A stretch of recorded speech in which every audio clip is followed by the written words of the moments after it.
네, 생활경제 소식입니다. 첫 번째 키워드, 5%대 적금 등장. 앞서 전해드린 대로 한국은행이 사상 처음으로 기준금리를 한꺼번에 0.5%포인트 올렸죠.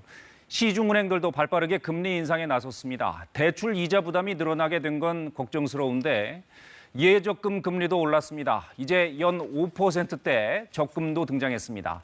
하나은행은 오늘부터 예적금 상품들의 금리를 최대 0.9%포인트 높이기로 했습니다. 우리은행은 최대 0.8%포인트, NH농협은행은 최대 0.6%포인트 올릴 예정입니다.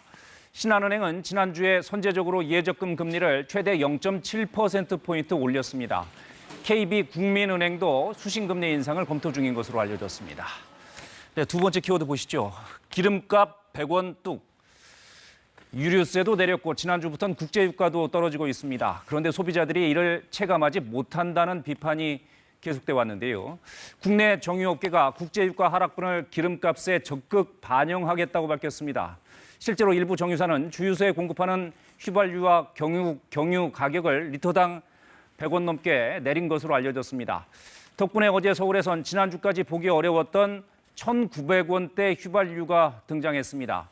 세계적인 경기 침체 우려 속에 지난주 국제유가는 한 주 전보다 배럴당 18.2달러, 12.5% 내렸습니다. 다만 직영이 아닌 일반 주유소까지 공급과 인하분이 반영되기까지는 일주일 정도 시간이 더 걸릴 것으로 보입니다. 네, 마지막 키워드. 사장님 다시 일어서세요. 코로나로 경영난을 겪다가 가게 문 닫은 사장님들이 많은데요. 정부가 폐업한 자영업자, 소상공인들에게 재도전 장려금을 지원합니다. 지원 대상은 지난해 12월 17일부터 올해 5월 말까지 폐업을 신고한 소상공인들입니다. 업체 5만 곳에 100만 원씩 지급합니다. 폐업 전 90일 이상 영업을 유지했고 신고 매출액도 있어야 합니다. 신청은 오늘부터고 온라인으로 하면 되는데요. 한꺼번에 신청자가 몰리는 것을 막기 위해 개업 연도에 따라 신청을 받습니다.